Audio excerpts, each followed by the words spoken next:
নেই, আমাদের কি আসলেই ততটা ক্যাপাসিটি আছে যে এই মানবিক করিডোর যখন এর সাথে যে অ্যাসোসিয়েটেড রিস্ক আছে সেটা মিটিগেট করার মতো বা সেটা হ্যান্ডেল করার মতো ক্যাপাসিটি কি বাংলাদেশের আদৌ আছে?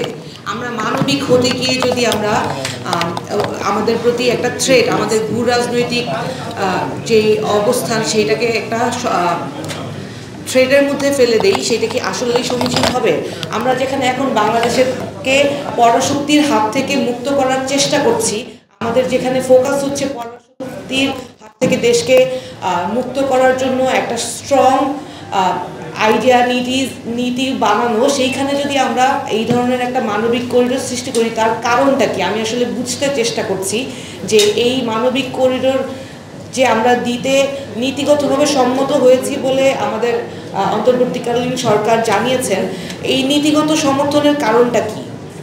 এটা তো শুধু অন্তর্বর্তীকালীন সরকার যদি এই সিদ্ধান্ত নিয়ে থাকে, এটার স্টেক হোল্ডার তো শুধু সরকার না, স্টেক হোল্ডার বাংলাদেশের আপামর জনগণ। যখন বাংলাদেশের রোহিঙ্গাদের জায়গা করে দেওয়া হয় মানবিক কারণে, তখনও কি বাংলাদেশের সাধারণদের প্রশ্ন করা হয়েছিল? তখনও কিন্তু বাংলাদেশের সাধারণ মানুষরা এইটাকে ওয়েলকাম করে নাই। আমি নিজে ব্যক্তিগতভাবে বলতে পারি যে আমার যেই সব আত্মীয়রা চিটাগং কক্সবাজারে থাকে, তাদের বাসায় অনেক গৃহকর্মী বা অনেকে আছেন যারা অনেক রোহিঙ্গার আছে যাদের এনআইডি কার্ডও হয়েছে। তো এই ধরনের পরিস্থিতি যখন আমরা কন্ট্রোল করতে পারি নাই, এখন অনেক ইয়াবা এবং মাদক আসছে মায়ানমার থেকে আমাদের এখানে, সেই পরিস্থিতিতে আমরা এই জিনিসটাই কন্ট্রোল করতে পারি নাই। সেখানে একটা করিডোর দিয়ে আমরা সেইখানে আমাদের কি সামরিক বাহিনী এতটা স্ট্রং, বা আমরা যদি ইউএন এর থ্রু আমরা এই করিডোরটা ম্যানেজ করি, সেটা কীভাবে ম্যানেজ হবে, এটা তো একটা বিস্তর আলোচনার বিষয়। এটা সিদ্ধান্ত নেয়ার চিন্তা করার আগেও তো একটা অনেক এখানে শুধু রাজনৈতিক দল না, আমি তো মনে করি এই যে আজকে যেমন সবাই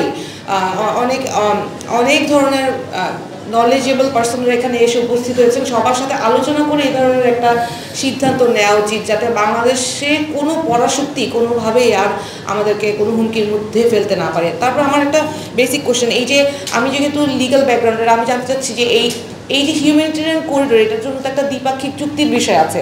এই চুক্তিটা কার সাথে হবে?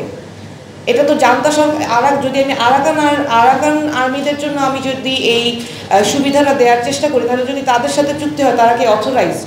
তাহলে তো জান্তা সরকারের সাথে কি আমরা আলোচনা করেছি এই বিষয়ে? তো এই জিনিসগুলো আমি মনে করি অনেক বেশি বিচার বিশ্লেষণ করার ব্যাপার আছে। আমরাও আমাদের দলগতভাবে যখন বিষয়টা জানতে পারি, তখন স্পষ্টভাবে জানিয়েছি যে অন্তত পক্ষে, যেহেতু রাজনৈতিক দলগুলো জনগণের প্রতিনিধিত্ব করে, সুতরাং রাজনৈতিক দলগুলোর সাথে আলোচনা না করে এই ধরনের সিদ্ধান্ত নেওয়ার ব্যাপারটা আমরা সমীচীন মনে করি না। ধন্যবাদ।